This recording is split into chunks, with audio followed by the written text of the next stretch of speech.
Right. It is 6:03 p.m. on Wednesday, December 1st, 2021, and this is a regular meeting of the Westfield Flood Control Commission. We're having this regular meeting a little bit 3 weeks earlier than normal because we were not able to have our regular meeting last month, and because of the holiday coming up, it makes more sense to do this now because we really don't have a lot of business to attend to. At least nothing that I'm aware of at this point. So I'm calling the meeting to order, and I'll move on to roll call. Jack Leary. Present. Al Jageer, present. Mark Goodness, not present, and I did talk to him earlier. He should be coming on. I do not see, I know Mark Cressati would not be able to attend. He sent me an email. Casey Bruby from DPW. Casey Bruby from DPW may be joining us. I'm not sure because this might be an off night for him. And Steve Malakib from Westfield Emergency Management may be logging on, but I'm not 100% on that. Moving on to old business, Powder Mill Brook and Armbrook Dam Rehabilitation Project update. Okay, so 2 weeks ago, prior to the Thanksgiving holiday, the contractor, one of the contractors for the U.S. NRCS, had some of their field workers up at Powder Mill Brook Dam and the general vicinity around it, doing some field work, looking for archaeological, historical, or other issues that may crop up in the field. They went through the area, and as of right now, it doesn't appear that they found anything unexpected. So that should be good to go. Formal report will be coming soon. Let's see. Moving on to actually, I kind of jumped through. So item 4, 5, and 6. Item 4 is report from City Engineer Mark Cressati. We will not be getting that this evening. Report from Department of Public Works, Casey Berube. We'll put that aside for now. If Casey jumps in, we'll have him update us. And report from Westfield Emergency Management. Same thing. If Steve jumps in, we'll have him update us. And I apologize for jumping around here. Okay, we've got Kathleen Hillman jumping in. Okay, old business. I just spoke to Powder Mill Brook and Armbrook Dam Rehabilitation Project updates. As of right now, I have nothing else to report. Jack, do you have any comments on that? Well, what's their next steps? What's their future proposal of action?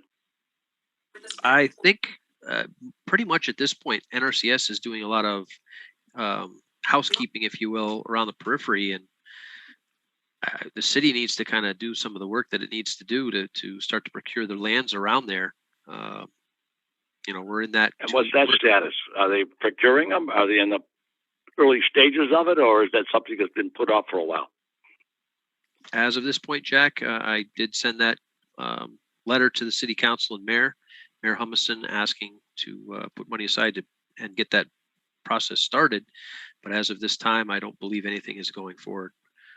So, that it's going to be a problem. If the NRCS comes forward and says, this, here's the money, we're ready to do this, is the city ready? And the city's not ready. So, I don't know what to say. We've done all that we can do at this point. Is future Mayor McCabe cognizant of what progress is being made or what progress will have to be made? That I'm not aware of. I know he's got to be somewhat aware of it. I have not had a conversation with Mayor-elect McCabe. I did CC him on some of the more recent emails regarding Armbrook and Powder Mill Brook and other flood control matters, just so he sees some of what's going on. But no, I don't know how much of it he's aware of. I really can't speak to it. It's a tough time because you'll be within a month and a few days we'll be changing mayors. So one who's going out obviously is not going to take a lot of action, and one who's going to be the future can't take any action until he's sworn in. Right. So it's like a limbo stage we're in. Pretty much. But I do hope to meet with Mayor-elect McCabe sometime in the next couple of weeks, kind of apprise him of the handful of issues that we have and somewhat expensive projects. They're more than somewhat; they're substantially expensive in the grand scheme of things. These I forwarded the Army Corps of Engineers report from the previous year to him, and he still has a copy of that, and it pretty well list out what the problems are and how long they've been trying to get us to resolve those problems. And he should be somewhat cognizant to at least that degree of information. Still that one project. Right. And just for everyone, for clarity, that Jack's referring to the Little River Levee and not Armbrook and Powder Mill Brook dams. So correct. But with that, Jack, I'm going to move on if you have nothing else on Powder Mill or Armbrook. No, I don't. All right, moving on to item 8, Williams Riding Way Flood Control Pump Station Tide Flex Backflow Prevention Valve. So back in October, Jack, you made the motion, and it was voted in. I sent it to City Engineer Mark Rosati regarding the backflow prevention. Have him look into what was wrong with it.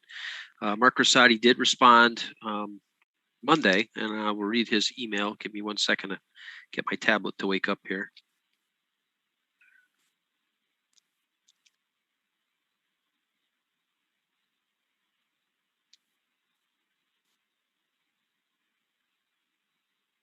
I've got a copy of it if you want to have me read it.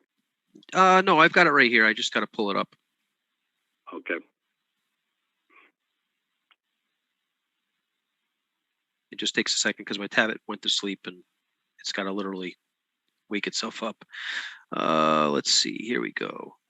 From Mark Rosati. Actually, this was yesterday, Tuesday. In response to the motion of 10/20/21 related to the operational status of the Tide Flex backflow prevention valve at the Williams Riding Way flood control pump station, please find the valve is functioning as intended to prevent backflow from floodwaters. It appears it is withholding more residual storm flows than originally designed, and assessment is outstanding related to its full flow discharge. Thank you, City Engineer Mark Rosati. And then my response to him was, thank you for looking into the primary issue of restricted stormwater discharge and confirming that it functions properly for backflow prevention. Is there a rough timeline for the assessment to be completed? And I did not get a response from Mark on that at this time. What do you expect as the assessment? I'm sorry, can you repeat that? What you said, there's an assessment to follow. At least that's what I thought I heard you say. What do you expect the assessment to deal with? Well, Mark said there'd be an assessment, and that's what we asked for in the motion, was to assess the what the corrective measures are to stop having that residual stormwater retention, because we had no question about it functioning as a backflow prevention mechanism, but it's restricting the flow of stormwater out of the city. So Meadow Street area primarily. Correct. All the stormwater in a good part of the downtown flows to that point. So it's not just Meadow Street; it's that whole quadrant of the downtown area flows to the Meadow Street and the Williams Riding Way flood control pump station. So it's a gravity drain system. So that's the lowest point in the system, and that's why it floods down there the way it does. Yeah, and I, as of right now, I don't have a timeline, so that's the ball's in the engineering court. I know Mark and the engineering department have quite a bit going on these days. Now, I have a question. I was looking at all the emails. I noticed some comments that Ty and Bond was involved at this particular time with the pipes in the area of our flood control pump station. I didn't hear any reference, however, exactly to the Tide Flex backflow prevention valve. Was Ty and Bond the one who did the assessment, or was it Mark for the actual Tide Flex backflow prevention valve? I don't have an answer to that. I don't know if Mark did it or if Tide Bond. I'm not sure what happened there. Mark I'm not either. Mark didn't clarify that, but the issue you're referring to is the 2 outfall pipes that come out of the pump station, which pump where when the turbines kick on, the pumps kick on and pump water into the river. Those pipes, which are separate, are being inspected because there's sinkholes along this. There's seams in the pipes that apparently are failing. And the email that you're referring to, I was going to bring up under correspondence, but I'll read into it now since you brought it up. Bear with me 1 second to pull it up. It's not related directly, but it's both of them are in the pump station, or tied to the pump station, I should say.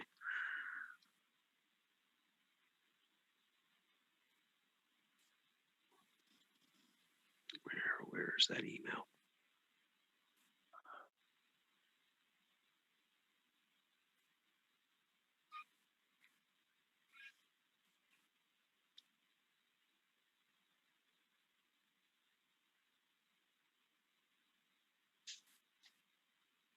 All right, so from Joe Kittner to Mark Rosati and myself.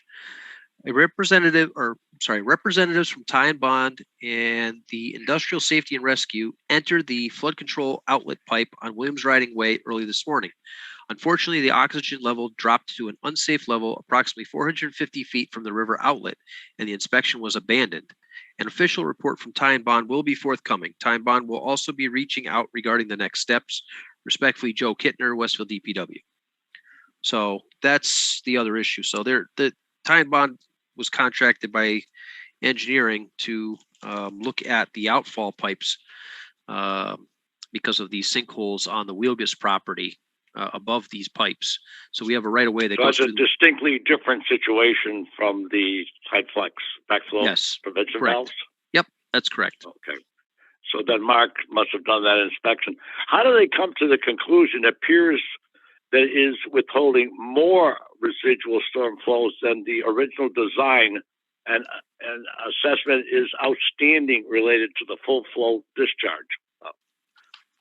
Well, I can't speak to what Mark, because Mark's not here, but I know from what Jeff Camelli and Joe Kittner and Casey Berube and we had discussed previously is that, that whole area backed up, and that was believed to be the cause, that it was not allowing the water to discharge properly. So I don't know if Mark has additional information to that, or he's just basically repeating it. So that's all I've got, Jack. But I know that was okay. Because the whole thing started. I saw in the minutes, not the minutes, the motions and the information I get on my phone relative that one of the operators at that facility was the one that had the concern, and he's the one that said the concern he had was, so I think he had the words flexibility was not effective as it should have been. It's still working, but not to the degree that it should. And that was his concern. And that's why I made the motion and referenced it over to engineering, because any major project to that degree, engineering would oversee the installation of those backflow prevention valves and have a good understanding of where it is, how it works, and if it's working efficiently.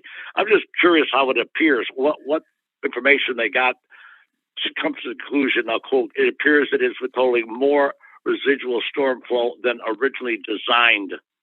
I'm just curious on how did he come to that conclusion? What inspection did he do, and et cetera? Right. Yeah, Jack, I can't speak to that. I don't know. That would be a question for Mark.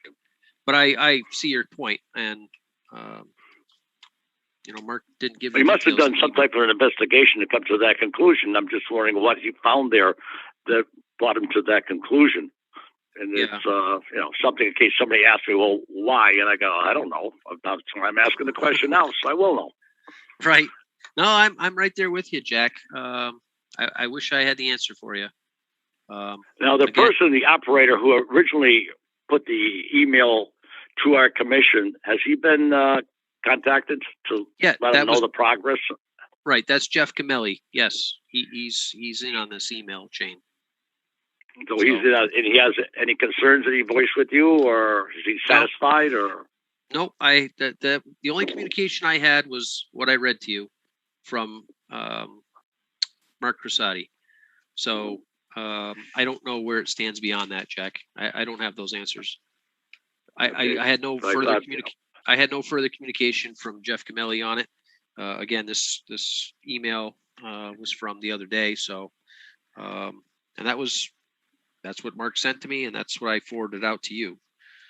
And so, Jeff Camelli got a copy of that, correct? Yep, Jeff Camelli. Hold on one second. Let me. Well, I just want to know if Jeff, he's the one that brought up the concern. I know that he should be informed as to what we learned. Right. Because he did ask the question. We just want to say that, yes, we follow through. We applied the question to the appropriate authority in our engineering firm, and this is the response. Right. So just to... Is he satisfied? Just to be clear, so the people that were involved in the email chain are City Engineer Mark Rosati, Jeremy Siegel from engineering, Matt Gamelli from engineering, Mary Taus from engineering, Francis Kane, DPW interim director, Casey Bruby, Jeff Gamelli, Joe Kittner, Mark Goodness, yourself, our liaison to the City Council, Richard Sullivan, Ralph Figge, and Bridget Matthews Kane, and it was CC'd to the mayor, City Council President Brent Bean, and Michael McCabe, mayor-elect. Okay, that answered my question. I just wanted to make sure that he was cognizant of all that we all learned and that we were getting that information to him. And you said we did. Yes. Yep. Or somebody did. It doesn't necessarily be you. Yeah. Okay. Everybody was in that. All the people I just read off were in that email chain. So, and I saw no responses to it. So. Well, we did our duty. We were notified. It was cognizant upon us to refer that to engineering and then make sure that Jeff Gamelli got the information that we got. And if he's making no other comments, then he must be satisfied. Yes, I can't confirm that, Jack, at this point, but hopefully that's the case. I'll have to reach out to Jeff and see if he has any, further concerns. But again, that might be a good idea. That's part of our responsibility, I think, to make sure that people who bring up problems, that we make sure that they got the information we got or received, and that they're satisfied. Right, and I had hoped that Mark Rosati would be here this evening to speak to it, but he said he had another engagement. So yeah, I saw that. Yeah. I also have a message from Commissioner Goodness that he's dealing with a situation, so it may take a little while. He might not be able to make it onto the meeting. So we'll just continue. Well, did he try the phone? That's what I'm on. No, it's not an issue with the phone. He's got a personal issue he's dealing with. So he's got to deal with something else. All right, moving on to item 9, proposed repair of Little River Levee drainage culverts. So we've had a lot of discussion over the last month and a half, and you made a motion, Jack, and kind of dragged a little bit about back and forth, and that's partially my fault with some other issues that are going on. But it was to put out to the city vendors, engineering vendors, a proposal for a quote to see what it would come back, what they could put together for a cost analysis of the repair or replacement of the culverts at Little River Levee. So in speaking with Tammy Teft, you saw the email, Jack, with the letter attached. She's going to send that out, and hopefully we'll hear something in the next 2 months with some return quotes. And so we'll have some ballpark numbers to work with from the city's contracted vendors, which I forgot what the exact number is, but we're going to say 8 to 10. I think we're on the list. The city has as contracted vendors for engineering services. And we'll see what comes back. We also have to send that out to the Army Corps. So Army Corps can look at it and see if, whatever comes back makes sense to them and they approve it or not, because they have to They have to ultimately approve anything that we're going to attempt to do. And this, again, is just to get quotes. It's not to actually do the work, because we don't have the funds in our budget right now to do the work. We did ask for it, but we didn't receive it.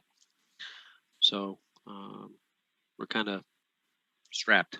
Well, we don't know exactly what the final cost would be as far as the estimates from these engineering firms. So I think they have to do their analysis of what information we gave out as to what our project is involved with, and get them to respond to what they expect for their services. And I'm quite sure if it's the same as Ty and Bond did, they list out very specifically what the functions that they will perform for us as part of the proposal. And I think we've got to have that to get the exact, well, I don't know if it'd be the exact, because things do fluctuate. I always say, as of now, this will be the cost. Any further delay or problems would add to the cost. But at least we'll have the number that they think they expect to have if everything functions as proposed. We got to have that, because otherwise the first question will come back from the city: how much money and where we're going to use it. And until we get those bids back, we won't know that answer, really. Right. And, we can't ask the mayor and city council for supplemental funding to cover the cost of the repair, or at least the design. This is only to cover the design phase of the repair, not the actual repair, which will be substantially more. But, the ballpark number was 120,000, and that might actually not be enough given the cost of everything going through the roof these days and inflation on top of it. So, but again, we'll know in a couple months. Set a time. I set the timeline to push it back a little bit to January, just to kind of to the end of January, to kind of give a realistic timeline for these vendors to kind of put something together. And if they need more time, I also have on there my information so they can contact me, and if they have questions or comments. And then, of course, bringing stuff into the, bringing the Army Corps factor into it, because again, they have to approve whatever's going to happen. But, not to lose sight of the big issue, the reason why we're looking to do this is because if we can fix this piece of the levee, Army Corps will be more likely to get us back into the program for the levee safety program, and approve us to, what's the word I'm looking for, Jack? Re-enroll us into the levee safety program's insurance program, which is basically, if the levee is damaged in any kind of flooding, Army Corps will cover it up to 100% or an 80-20 split, depending on the situation. But right now, I don't look forward to that happening until we get this initial part of our project, the 2 culverts, straightened out. Well, that's what I'm talking about. Yeah, we have shown that we've removed the debris from in front of the culverts with the outflow area. We have cleared out trees that would be interfering with any construction work and their equipment. And we've done some other extended removal of brush anyway, though the trees are still there on the 9,000 square feet to the site. So we showed, even during difficult times, that we have really worked hard to progress as far as we can. Right. Yeah. I mean, as far as us physically being out there and hammering stakes in the ground and cutting down brush so our contractor could do the work. But yeah, the big point is that we fix these culverts. Army Corps will be very receptive to us, getting back into the program. And it's not that we're not in the program. We're just not active in the program because we haven't done what we needed to do, which through no fault of this commission, we haven't had the funds to maintain it properly. That's an understatement. Right. And such is the case for all the flood control infrastructure in the city. The commission has been underfunded historically and undersupported, and we do the best we can. We've been, I don't want to say overly active, but we've been as active as we can be within reason, probably more so, some would argue, including my wife. But we do the best we can with what we have. And that's. I think this is the only commission that actually goes out and does the work. You guys went out and removed shrubbery and some vegetation, and small trees from that 9,000 square feet. And that was what you had to do. and it costs us, just 5 minute effort. Right. Oh, and I had to repair my chainsaw, but that's because I got hung up in the vines. But just the same. The saga of flood control. Anyway, so yeah, with all of that, Army Corps would be very, and this is what the levee safety manager expressed to me, is that if we can actually make the repair to the culverts, Army Corps would be extremely receptive to getting us back into the program, even though we haven't completed everything they want. That's the key thing. Those culverts are failing. The bottom half of them are rotted. They're not preventing the river from backflowing into the city because the bottoms are rotted out. So the backflow gates really don't serve a purpose because the water just flows around them. And of course, we've done a lot of the other heavy work, like you said, Jack. We removed the debris. We cleared a lot of we cut down the 7 trees they wanted. We went as far as clearing 9,000 square feet of the levee. We've done quite a bit, but the key thing is we fix that. It gets us back enrolled for that piece of the levee. And then we can kind of go forward from there. But right now we're still, it's failing. Army Corps is rated at their lowest rating, which is unacceptable. And the levee right now is just basically, I don't even know. I don't even want to say what I want to say. So I'll leave it alone. No, probably best you don't. Yeah. But anyway, so that's the long and short of that whole thing. I also thanks to the mayor and city council for approving the eminent domain, and I know Councilor Mello did a lot of legwork for us. So thank you, Councilor Mello, for helping push some of that through to acquire the entire levee, because the city didn't own more than half of the levee for all of its history, and that was another thing that had to be taken care of, and it was done this year. So, well, we from the last time I talked to you or saw information on my emails, there's only 2 parts of the 6 that actually have collected the money, and they said it's because they needed to pay taxes on it. But that area number 4, which is where the rubbish stopping would be, we haven't purchased that yet. We just have appropriation of the money, but they haven't filled out some paperwork, to my understanding, that was required. Is that progressed? That was my understanding. I have not seen any more bills submitted to the commission for the remainder of those parcels, the 6 parcels. I only received 2, and I haven't received any more at this time, but I will definitely reach out to Tammy Teff tomorrow and engineering and see if we have any more information on that, because that should be completed, I would think, before the end of the new year. Especially section 4, because that's the one that is an integral part of the culvert system. It prevents all that log jam that's coming through the ditch or canal, whatever you want to call it, from entering into the 2 culverts. Right. And those culverts are strictly for one purpose. It's not to enhance the levee. It is to remove stormwater from a good section of Ponder's Hollow Road, because there was no piping that they could put it through because everything was already used. So therefore, those culverts are not really part of what a levee would need, but to remove the stormwater from a good section of Ponder's Hollow Road. So the city should be really working with us strongly, seeing if they put the water into the piping system and then into the West Silver Street connectors, then we wouldn't need the culverts. In fact, I was told directly, not this last investigation, but the one before, I said, well, we got 2. Couldn't we just have 1? And the engineer, who's also a PE, professional engineer, said, you don't need any of them. You didn't have that water collecting in the trench or the canal. Right. And so that's water that's strictly nothing to do with the river, except for that water's got to get to the river. The river doesn't cause the water in there. It's a flow of runoff from stormwater from Ponder's Hollow Road. Correct. Yeah, I mean, it really is a stormwater issue. It's not because of the levee not. Well, I don't want to say it's not because the levee's not working, but it's stormwater that flows through the levee that's causing the issue. That's the only reason those culverts and creating weaknesses in the levee because it's not been maintained. It's, like we said, deteriorating. Correct. So, and just to be clear too, it's not just Ponder's Hollow Road section. It's also part of South Broad Street. by the Big Y area. There's a section there because it breaks not far from where Sullivan Paper Mill used to be.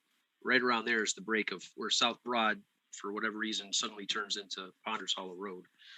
Well, remember I went down and talked with another person from DPW, and they did analysis, looked at diagrams, and they said that the stormwater from point A, and I think the point A was the Boys and Girls Club. It might have been the hockey rink area. From there on down, Ponticello Road was directed into the culverts or the ditch, and then through our two culverts. Yeah, he wrote that all out. In fact, I had a copy of it. I think I erased it from my phone, but he did quite a bit of research for me. Yeah, I believe that was. Pass it on to you. I believe that was Joe Kittner that wrote that, if I remember correctly. Right. Yeah, South Broad is, really right in front of Amelia. I believe that's still South Broad, and then just past that is where it changes to Ponders Hollow. I mean, it's the same road, so. But just for the general public that may be watching, so they understand South Broad, Ponders Hollow, it's really the same, a difference of, a quarter mile changes names, but it's the same road. So, but anyway, yeah, so that's where we're at with that, Jack. Unless you have something else you want to add to it. Well, I think I said enough. Fair enough. All right, moving on. Bear with me here.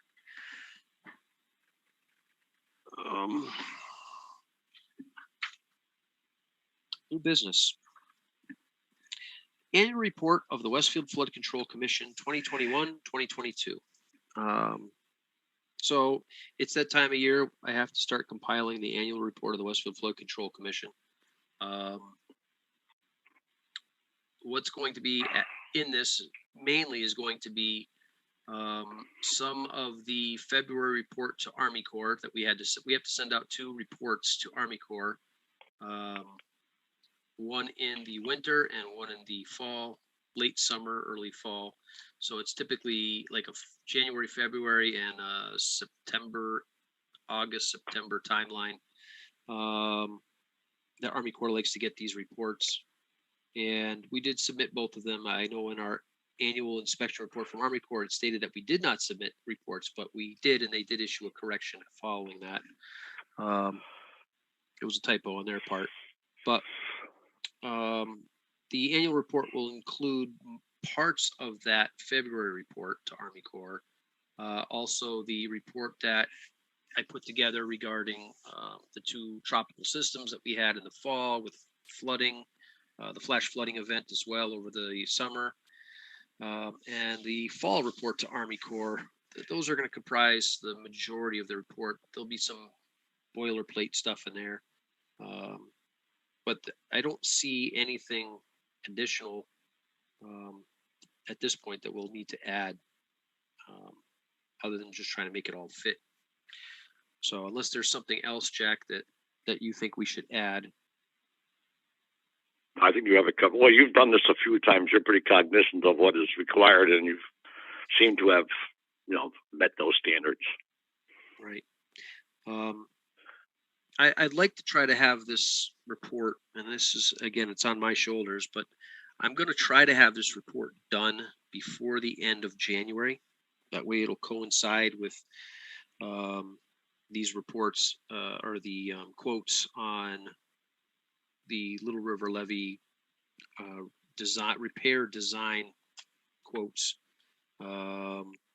possibly some new information from the NRCS.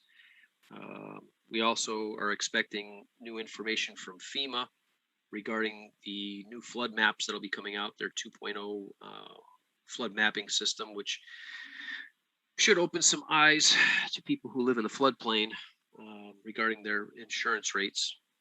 And then, of course, the new mayor will be taking office, and hopefully I'd like to have it ready for him so we can kind of have a good idea of what's going on with the flood control system.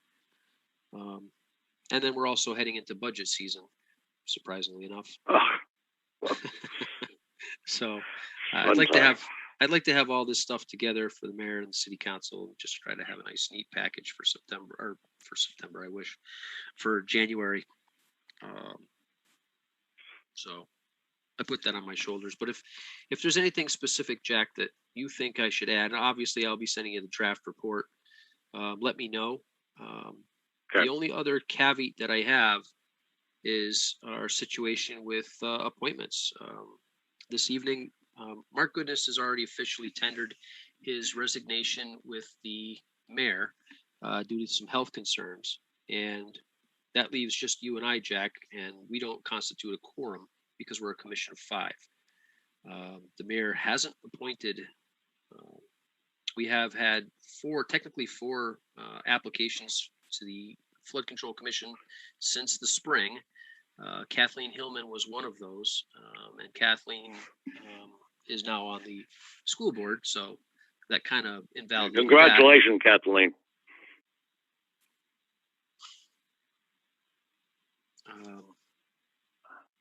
Let's see, and then we have Ed Osowski, who has been helping us right along. He helped us when we were out at the Levee, actually doing some of the work. We have Connie Adams and Rick Kaminsky as well, who've also applied. So essentially, after conversation with Mayor Humison, he's going to leave that for Mayor-elect McCabe to deal with. So that's one of the things I'll have to discuss with Mayor McCabe. Because essentially we're going to be hamstrung as we are right now, because the annual report of the Westfield Flood Control Commission, typically I would get the vote of the commission to accept it as it is, but in this scenario I won't be able to do that. I'll just have to create it and submit it, and good enough. It also creates issues for any business that we have to vote upon, so such as approving floodplain work. When we get the plan sent to us and we have to do our part and forward our recommendations to the planning board and to the Concom, we won't be able to do that. Voting on bills, well, I have up until, I'm not sure when it kicks out, I think it's the new year, but I'm authorized to sign bills on an emergency basis based on the vote of the commission in the motion that passed it. And this would constitute an emergency where I'd have to sign the bills, but when that runs out, then we're right back to where we are. So, kind of a conundrum. That's an understatement. Yep. And we don't have a ton of money left in our budget. We didn't have a lot to start, but we do have other work that needs to be done, and we can't approve to have any work done without a vote. We can pay the bills, but we can't approve work. So that it's just not a good situation. And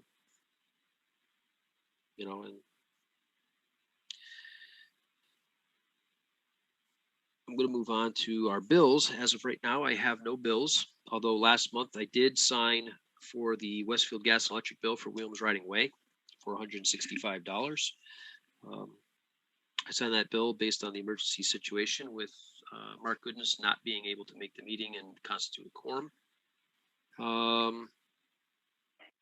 Moving on to item 12 under new business, election of officers. We can't elect officers. The thought is that we could have a election of officers this evening based on the fact that Mark Goodness is resigning, and vote to make you the vice chair. So at least that's in place. In my absence, you'd be able to do some of the bill signing and whatnot. But without Mark here tonight, we won't even be able to do that. Moving on to communications. So, well, have you called Mark again to see what his situation is? If he can come on just for a few minutes, because that would be 2 votes that we'd have to do, and that shouldn't take much time. I will say, Jack, that right now I know he can't come on. He'll come on when he's available, but based on what he told me, which I'm not going to repeat. I wouldn't either. Yeah, he can't come on, so that's not possible at the moment. So, yeah. So communications. So I've read through some of the communications already in other business. Let me just see if there's something I'm forgetting here in my emails. I did get a couple from FEMA. One of them is that the nationwide system is going to be dropping 3G. It's also plastered on the city website and other places, but FEMA had sent out an email early November, regarding the 3G service being dropped. So anyone that has a 3G phone or tablet or any other equipment, you won't be able to use it, I believe, after the new year. I'm not sure what the date was on that off the top of my head, and I don't see it right here in front of me. I also saw, hold on, another one from FEMA.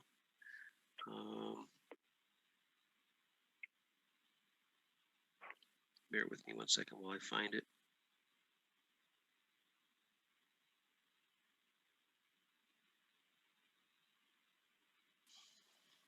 All right, there it is.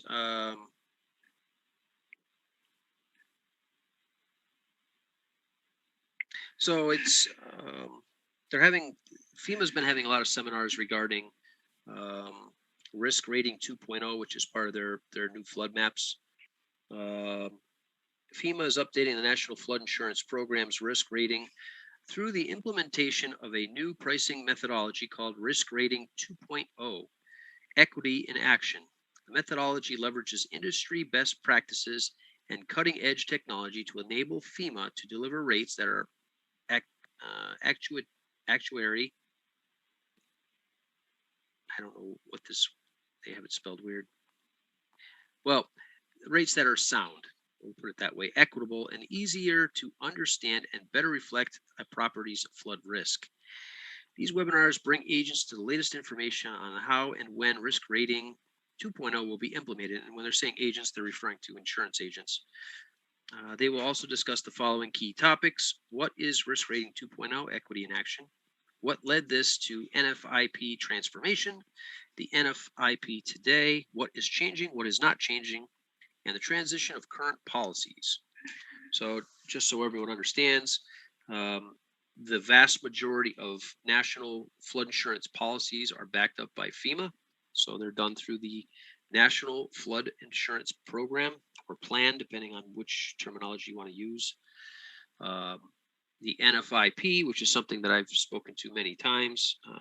If you have a home that's in a floodplain and you have a mortgage, you are required to have flood insurance in most situations.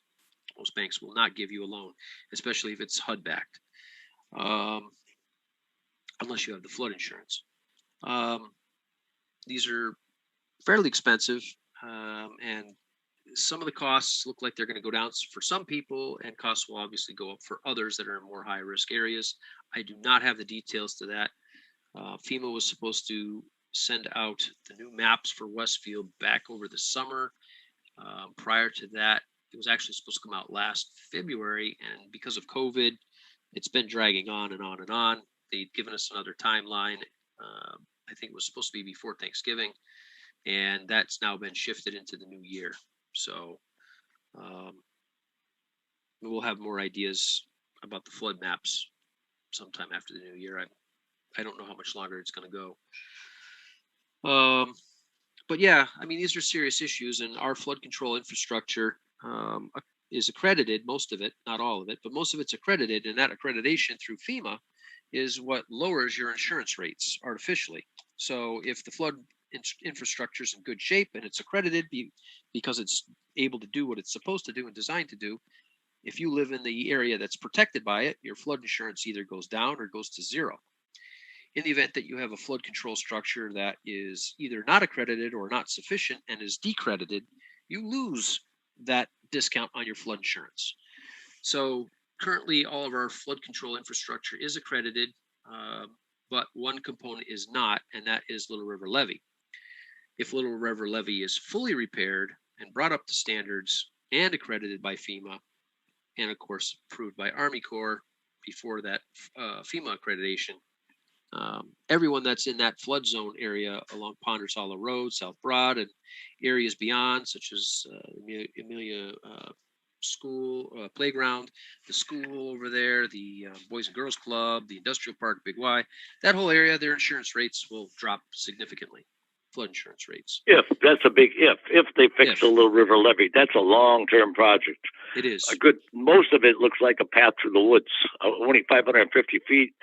Back in '83, because of destruction that occurred, was repaired and maintained. The rest of it, which is the majority of it, really is going to take some project work on our part, and it's going to be expensive. And we don't have that kind of financial backing from the city at this time. No. That covers actually 2 wards got really clobbered. That's Ward 3 and Ward 2. Right. Because that's the area where the Little River levee borders the part we're trying to fix with the culverts is Ward 2. And you're going to get South Maple Street. You're going to get the streets off of South Maple Street. They're all going to be affected. And like you said, if it's sufficient for flood controlled, and we know that Little River levee for years now has not been, those areas are going to get clobbered. Or could get clobbered. Right. At some point, we are going to experience another large flood. And, it's been a long time. And everybody stresses that, it's been a long time. We haven't seen it. Well, flip that coin. It's been a long time. We're overdue. So. Well, it's around us. I mean, you've got clobbered down in the Connecticut state, down near Long Island Sound. You've got some going into the New York area. So it's been around us. It just hasn't come down our little valley. But that's you're playing Russian roulette with your chances there. Right. We're due. And we this summer we dodged a lot of bullets. We got very lucky. So I mean, Connecticut, Rhode Island, they got hammered. Parts of New York got hammered. Parts of Vermont and New Hampshire got hammered, and we walked through. So that's all around us. Yep. But we can only do what we can do, and we're doing the best we can with the tools that we're given. So that's true, but we haven't got enough tools. No, and I have, as I stated in prior meetings with the city council and discussions with the mayor, there's a way to kind of move forward with some of this, but and I've said this before, if this commission hadn't been doing what it's been doing over the last few years, the flood control infrastructure would be far worse than it is now. So we do what we can to try to draw attention to it. That's an understatement. Definitely would be. I mean, you still would have trees in the river at the outflow of the 2 culverts. You would have, trees that are blocking any equipment that would go in there, those 7 trees, and a lot of other stuff we've done. But by the way, I was down there today. The grass is growing. Yep. And so we've got, that's something that we're worried about. And right. It seems to be, I looked at the erosion barriers. They're all in great shape. By the way, the river is really starting to flow to the Ward 5 side of the river. It's really got a lot of trees in the river on the part to the left near Ponders Hollow Road. It's got worse. Right. Well, I'm going to move on to, because we're doing election of officers. I'm going to put this under item, or we're doing communications. I'm sorry. We're going to move to item 14, observations. And that's basically what you're doing is observations. So on that section, I mean, it's kind of a good thing for us in that the river, because of the multiple log jams that have built up during the past year, just downstream from the culverts, it's caused a backlog of water there and basically pushed through the island where the river used to flow. And it's kind of helping us because it's taking that eddy effect that was eroding the levee there and causing a lot of problems at the culverts and just upstream from the culverts. And it's kind of, the river's kind of shifting now further away, which is a good thing. It's taking the pressure off the levee. That may buy us time, at least in that area. But upstream, we have the other erosion issue that's developed because of the same storm systems, where that whole section of the land in front of the levee, if you will, has basically been blown out, and the river is just torn through all those trees and undermined them all and collapsed them all. And there's that, that whole new channel that developed upstream. Well, that channel upstream, that's where the river coming down, it pretty well is parallel to South Maple, and then it takes a pretty much almost a 9-degree turn and then comes sort of parallel to Punxsutawney Road. That's a dangerous area to have erosion and problems. Right. Yeah, because that 90-degree turn is trying to straighten itself out. So, you know, but and the other thing is I got to go back down there and take a look. We haven't had a lot of high rainfall, but there's that whole section there where we discovered the riprap that had been buried for years because the river uncovered it, which goes back to the original construction, I believe, of the levee. When Army Corps built it, they had added riprap. As far as we knew, there was no riprap upstream of the Army Corps levee safety program piece, which is that 500-foot section that we do actually maintain. So, but again, that's another project for another day, where we have to get a full analysis of this levee by an engineering firm that goes out, looks at the entire thing, and does a full assessment of it. And again, that's another expense that we don't have the money for, but it needs to be done if we're going to ever fix this thing. And we can't attempt to fix the thing unless we get the assessment done, because the assessment's going to give us a ballpark number and say, hey, this is what it's going to take to fix this levee. We get that number, we can kind of head toward being shovel ready, which is what I had stressed to the mayor previously, Mayor Humison, with a bunch of our projects. If we do these basic steps and get that basic engineering work done and have the analysis done, we'll have a bunch of numbers to work with, and then we can use it to say, okay, you know, to our federal and state legislators, hey, look, we need assistance, and here's the numbers. And if there's infrastructure grant money available, we can say, here's the numbers we have. We're shovel ready to some degree. Let's go. But we can't even do that with what we have. So we don't have numbers. We don't even have the emergency action plans, which are all becoming obsolete. You know, and those are going to come due, and we're going to have multiple agencies telling the city, hey, you need to update these. So we've kind of extended those out as pretty much as far as we can go, and we're missing a couple on top of it. So, but good times. Well, I don't see Mark Goodness coming in at this point. So I don't have any other observations unless you do. No. All right. Well, I think that's it. And I just realized a very big thing that I forgot, and kind of important. So I'm going to, before I call an adjournment, I'm going to go back to item 3, public report participation. I very rarely ever ignore that because I prefer to have people be involved, and I glazed over it because I'm trying to focus on this meeting and get it done. So my apologies to the members of the public that are present in the meeting. So I'm going to open up item 3 for public report participation. If anyone has any comments or things they'd like to bring up to the Flood Control Commission. And again, my sincere apologies. So I'm going to just say that I am very willing to help out. Thank you, Connie. If you could just give us your name, your full name and your address. Sure. My name is Connie Adams. I live at 354 Root Road, Westfield. And I own a farm that actually has a floodplain. Yes, Connie, it's definitely an interesting area. The city has a lot of floodplain, and you have a big piece of one. And I also read her resume, and that was fantastic. In fact, the resumes, I read 2 of them that you sent, in part anyway, and they seemed like outstanding people. In fact, one of them had to do with stormwater management, the young gentleman to help you do the repairs there. And, you know, you won't find better quality candidates than what I've seen so far in the information you've given to me as to the people who are applying for the position. I can't understand why the mayor didn't do this earlier. Right. Connie, if I might add to that too. Yeah, Connie, thank you for your application. And you're more than duly qualified based on the information that you sent us. Well, I think that I may be able to actually give you very concrete help with some of these reports and applications. I have a lot of experience in doing government reports, life safety reports. Right. Thank you, Connie. Yeah. I That's think what we need. I think you would be a great addition to the commission. Also, Rick Kaminsky, would you like to say anything?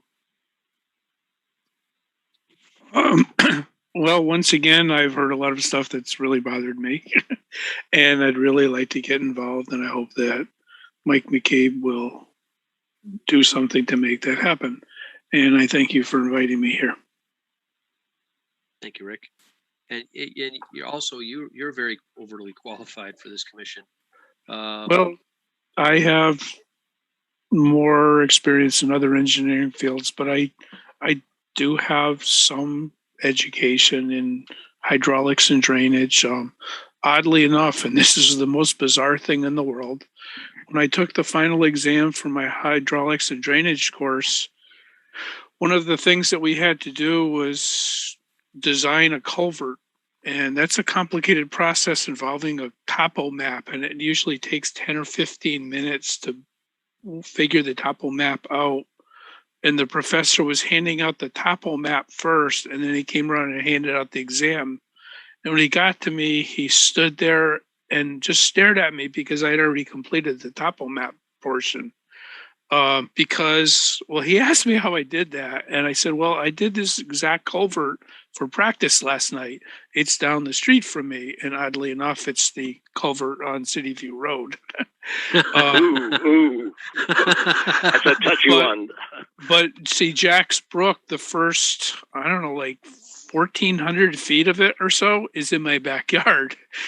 So right. I'm very, very familiar with this area as far as, rainfall and how the topology makes it all go to where it goes and things like that. I'm far from an expert in this. I took the course and I haven't done anything really all that practical with it, but I do understand the basics of it. And I own a farm and I have to deal with cool things like erosion and not dumping crap in the brook and things like that. And these are, on my mind all the time. I want to be a good person and not contribute to pollution and things like that. So, I think about these things probably way too much, honestly, erosion and things like that. I've had access roads wash out and learn how to make them stable, and it's all fun. It's a learning experience. Well, the river that your Jack Brook flows into is the Little River, and that flows down and eventually makes that big 9-degree turn and comes across Potter's Hollow area and our two culverts where we'll meet them. I know. The water you should be very familiar with when you go down Little River, because that's what you saw in your neighborhood about a couple hours earlier. I know a lot about it. I know when I can tell you when the water is going to be high.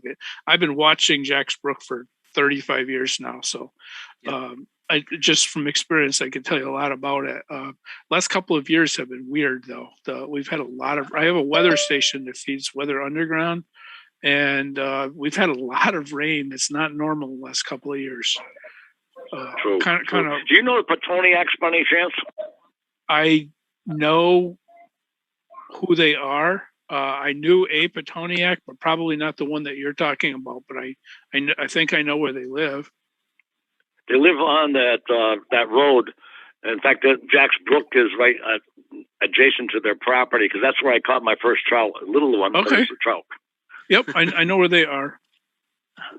Yeah, Slim, we used to call him. Bobby was probably a 200-something pounder. Okay. Nice. Well, real quick, Rick, my mistake here. If you could say your full name and your address. My full name is Richard Kaminsky, and my address is 176 Fowler Road in Westville. Thank you, Rick. And again, I think both you and Connie would make excellent additions to this commission. You both bring a wide array of experience and knowledge to the field. And again, the whole point of having commissions like ours and others is to have community involvement, such as the current committee that the Mayor Humison put together for the future of Westfield. It's comprised of the same, just citizens who are actively involved in their community and want to be more involved in their city. So, I hate to say the term, but it takes a village. So, and we're all part of that village. So thank you both of you for applying, and I'm more than hopeful that Mayor-elect McCabe will appoint both of you and Ed Osowski. I see somebody jumped in channel. Is that you, Mark Goodness? Or is that Casey? It's probably me, Al. Casey. Hi, Casey. Hi, Casey. Good evening, everyone. Good Welcome evening, to the meeting, Casey. Casey, I'm going to back up. Oh, actually, we're still in public. I'll finish this up. Councilor Mellor, is there anything you'd like to say? Thank you, Mr. Chairman. I would just like, I didn't prepare anything, but I would like to just take a moment to thank you and your commission. The wealth of information and the breadth and length of the experience of the commissioners that are leaving is phenomenal. And I have learned so much since I have been attending your meetings, like so much. And I am very grateful for everything that they have given to the city and to us. And I am super grateful that Connie and Rick have asked to step in, because I know that they are both completely invested and will dedicate themselves to, you know, ensuring public safety. And I very much hope, you know, that a mayor with the background that he is coming in with is just as concerned as the rest of us. I know that this council has been pushing to help make sure that, you know, we right the ship and that we get things moving in the right direction. And I hope this work continues. And thank you so much for all your work, everybody. Thank you. Thank you, Councilor Thank you. Mello. Let's see. Kathleen Hillman, would you like to say anything? I just would like to thank everybody on the commission too. You brought a lot of attention to our needs in the city. And I think the mayor is more than the mayor-elect is more than willing to work with you to bring all the projects to fruition. He spoke during the debate. Mike McCabe spoke about during the debate about putting money towards the Little River Levee. So I'm hoping that that comes to fruition. Thanks, Al, for everything you've done. And Jack, thank you for the kudos about my appointment, my election to the school committee. I'm really excited about it.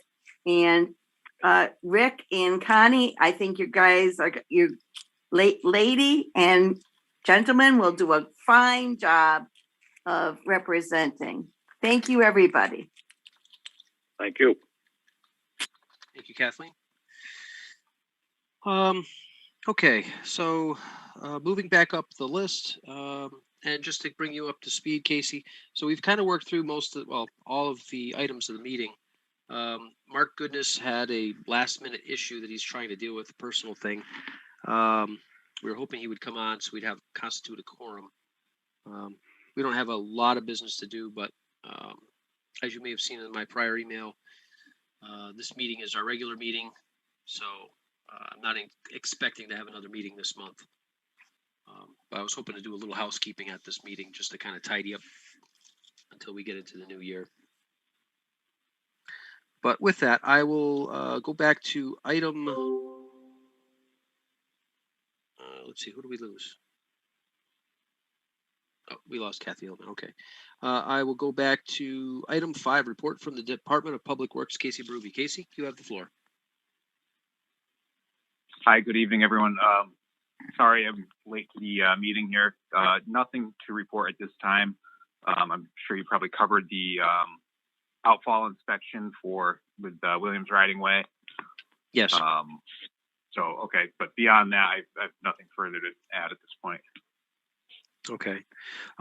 Jack did ask a question earlier, wondering if Jeff Camelli was aware of what's going on with the backflow prevention, tide flex backflow prevention valve. And I said, yes, he was.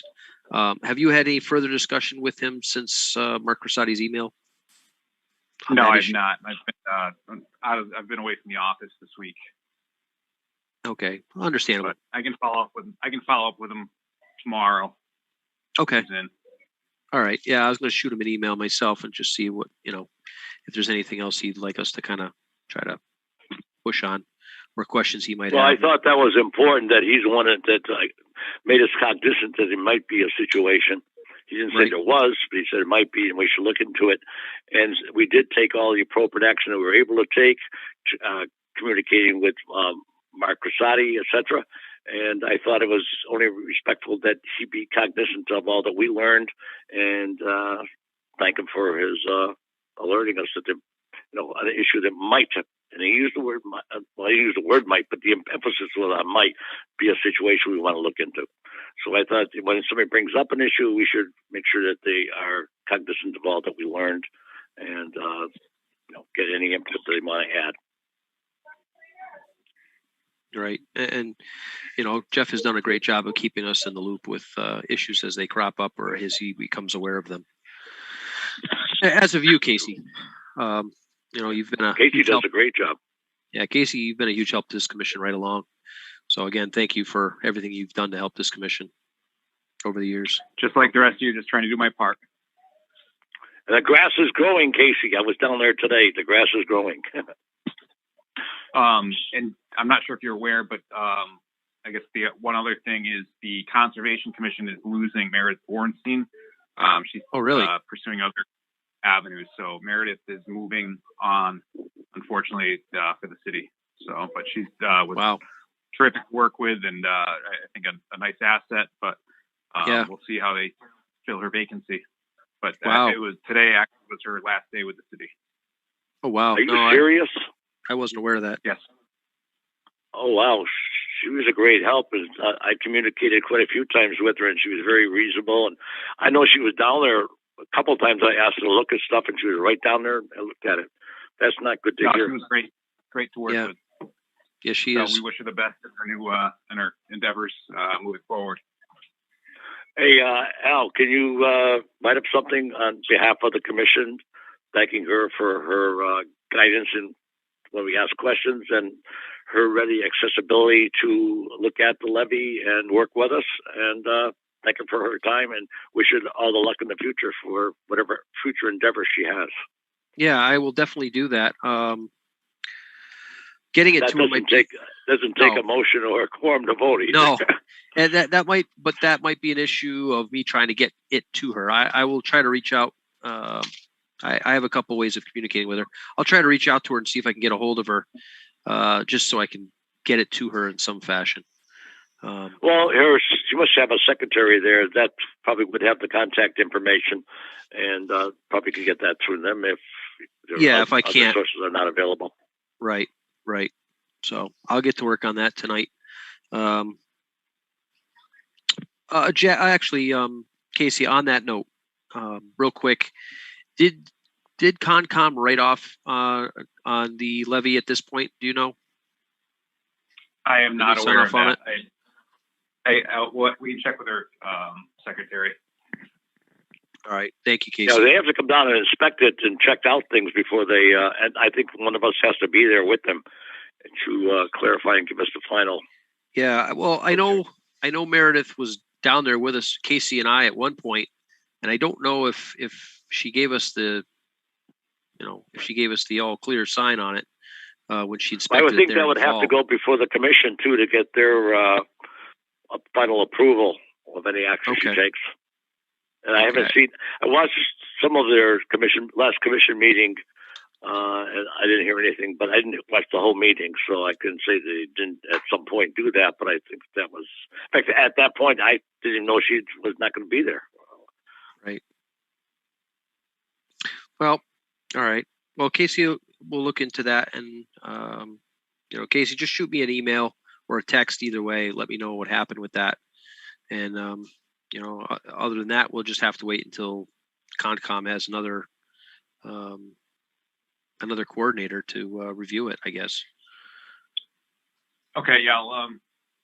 Her administrative aide is her name is Colleen. So yes, I'll reach out to her later this week. All right, thank you, Casey. I appreciate that. Yep. Bye-bye. All right. So with that, I can't call for a vote to adjourn, so I'm just going to adjourn this meeting. And I thank everyone for coming out, and most especially Peter Coles for hosting this meeting as always. I know he's tied up in another meeting at the moment, but thank you to everyone. And if anyone has any questions, as always, feel free to reach out to me. You can contact me at my city email. You can contact me on the Westfield Flood Control Commission Facebook page, or contact City Hall and they will get a hold of me one way or another. I appreciate everyone's time. I hope everyone had a good and safe Thanksgiving, and I wish everyone a happy and safe holiday season, whether it be any of the denominations or non-denominational. Hanukkah or Christmas, usually. Those are the two big names I hear. Correct. Hanukkah, I think, is right now. Yes, it is. We're in the midst of it. So with again, that, thank everyone for work they did with us, and hope everybody has a merry, safe, and happy Christmas and Hanukkah. Yes. And last but not least, I wish everyone a happy new year, because unless this commission meets again, we will not be meeting until the new year. But I will be in communication with all the parties on the page. So with that, meeting adjourned. Hey, Al, if you want me to be Yes. with you when you talk to the future mayor, McCabe, I'll be willing. I know him quite well, actually. I will definitely let you know when I know the details. And Okay. with that, to everyone, God bless, stay safe, and I will talk to you all at some point in the near future.